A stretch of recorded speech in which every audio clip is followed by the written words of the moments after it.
Bom, pessoal, vamos dar continuidade aqui. A gente está tratando da execução das penas privativas de liberdade, execução, então, das penas em espécie.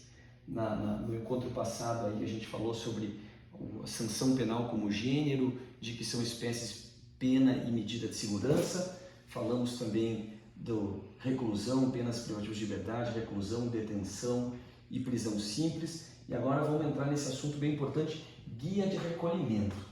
Guia de recolhimento, tá certo? Em regra, a sentença penal condenatória transitada em julgado é o título executivo necessário e imprescindível ao início do processo de execução penal, tá?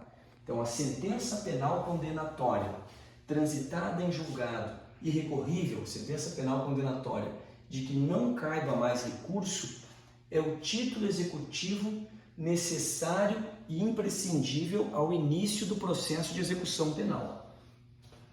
E o que vem a ser a guia de recolhimento? A guia de recolhimento é o instrumento desse título executivo, tá certo? A guia de recolhimento é o instrumento do título executório do processo de execução penal, que é a sentença penal condenatória transitada em julgado. Então isso é a guia de recolhimento, é o instrumento do título executório e no dia a dia da execução penal a gente trabalha muito com a guia de recolhimento. É o básico do processo de execução penal, é o início do processo de execução penal se dá aqui com a guia de recolhimento, tá? O artigo 105 da LEP vai falar assim, gente: transitando em julgado a sentença que aplicar pena privativa de liberdade, a gente está falando de execução das penas privativas de liberdade. Então ele diz: transitando em julgado a sentença que aplicar pena privativa de liberdade, se o réu estiver ou vier a ser preso, o juiz expedirá a guia de recolhimento para a execução, tá?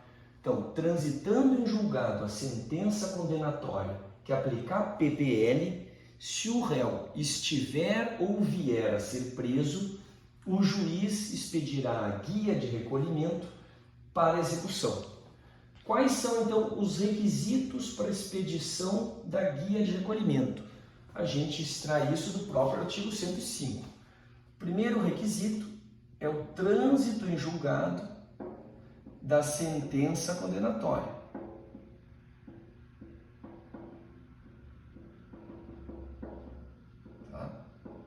Então, para que o juiz expeça a guia de recolhimento, é necessário que tenha havido o trânsito em julgado da sentença condenatória que aplicou o PPL. A gente está tratando aqui de pena privativa de liberdade. E o segundo requisito é que se o réu estiver ou vier a ser preso, fala ali.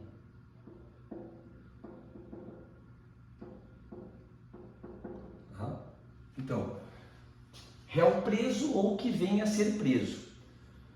O réu, se estiver preso, aquele réu está se referindo ao agente que teve, por exemplo, uma prisão preventiva decretada no curso do processo penal. Então, quando acontece o trânsito em julgado da sentença condenatória, esse cara já estava preso porque contra ele tinha sido expedido um mandado de prisão preventiva. Então, o réu que já estava preso no curso do processo de execução ou que vier a ser preso após o trânsito em julgado da sentença condenatória, se expede, então, um mandado de prisão e o réu vem a ser preso. Cumpridos esses dois requisitos, com trânsito em julgado da sentença condenatória e desde que o réu esteja ou venha a ser preso, se expede a guia de recolhimento. É importante a gente saber aqui, que se o réu estiver solto, não se expede guia de recolhimento, tá? O artigo 106, deixa eu confirmar aqui, inciso 5 da LEP, tá? O artigo 106, inciso 5 da LEP, ele vai dizer ele trata do conteúdo da guia de recolhimento e ele diz que deve constar da guia de recolhimento a data do término da pena. Ou seja, se deve constar da guia de recolhimento a data do término da pena, é preciso que eu saiba a data em que a pena se iniciou, a data em que o apenado foi preso. E por isso, mais um dispositivo aí a corroborar esse próprio artigo 105, de que é necessário que o réu esteja ou que venha a ser preso para que então o juiz expeça a guia de recolhimento, tá certo? Os dois requisitos: trânsito em julgado da sentença penal condenatória, que o réu esteja ou venha a ser preso, o juiz vai expedir a guia de recolhimento para o início da execução penal. Quem é o juiz que expede a guia de recolhimento? Não é o juiz da VEC, não é o juiz da vara de execução penal. Quem expede a guia de recolhimento é o juiz criminal, o juiz do processo de conhecimento, tá certo? O juiz da vara criminal, o juiz que condenou o réu, esse é o juiz responsável pela expedição da guia de recolhimento. Ele expede a guia de recolhimento, vamos simplificar a coisa, e encaminha então essa guia, a gente vai ver agora, para o juiz da execução penal, para a vara de execução penal, para que então se inicie o processo de execução penal. Então, quem expede a guia de recolhimento é o juiz criminal, juiz do processo de conhecimento, que a gente fala, processo de conhecimento, não o processo de execução penal, tá? Juiz do processo de conhecimento, juiz do processo criminal. O juiz criminal expede a guia de recolhimento em duas vias. Uma é encaminhada à autoridade administrativa responsável pela execução penal, que é o diretor da unidade prisional, vou aqui, e a outra via vai para a VEC, para a vara de execução penal. Então, o juiz criminal, o juiz que proferiu aquela sentença penal condenatória, após o trânsito em julgado da sentença condenatória, se o réu estiver ou vier a ser preso, expede a guia de recolhimento em duas vias. Uma vai para o diretor, uma via vai para o diretor da unidade prisional e a outra vai para a vara de execução penal, tá? Vamos falar agora rapidamente, isso é um assunto bem doutrinário, aqui a doutrina que trata das funções da guia de recolhimento e fundamentalmente eles apontam três funções para a guia de recolhimento.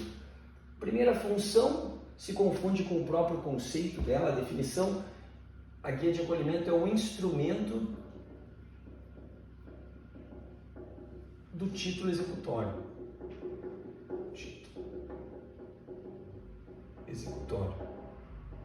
Essa é a primeira função da guia de recolhimento que a doutrina aponta. A guia de recolhimento é um instrumento do título executório. A segunda função é apontada pela doutrina, que a guia de recolhimento é uma medida de garantia individual. Uma medida de garantia do indivíduo. Individual. E de onde se extrai isso? Eles extraem do artigo 107 da LEP. 107 da LEP. O artigo 107 da LEP diz que ninguém será recolhido para cumprimento de pena privativa de liberdade sem a expedição da guia de recolhimento.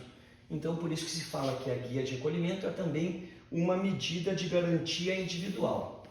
E a terceira função da guia de recolhimento é apontada como uma ferramenta para auxiliar a individualização da execução.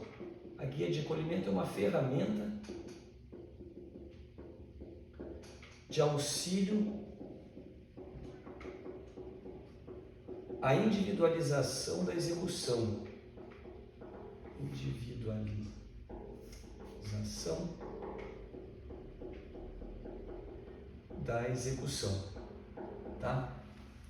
A guia de recolhimento é uma ferramenta de auxílio à individualização da execução, porque dela constam informações sobre os antecedentes, sobre o grau de escolaridade e outros dados indispensáveis ao adequado tratamento penitenciário. Isso aí também está na LEP, no artigo 106, e por isso a doutrina fala que ela também, a guia de recolhimento, serve como uma ferramenta de auxílio à individualização da execução. Por fim, o Ministério Público, quanto à guia de recolhimento, tem a função de fiscalizar a sua regularidade formal. O Ministério Público fiscaliza a regularidade formal da guia de recolhimento. Então, por exemplo, se o promotor de justiça verificar uma dissonância entre o conteúdo da guia de recolhimento e a sentença penal condenatória transitada em julgado, que é o título executório, ele pede para que seja retificada a guia de recolhimento. É o fiscal da regularidade formal da guia de recolhimento. Isso está no artigo 68, inciso 1 da LEP, tá certo? E por hoje é só, pessoal. Valeu!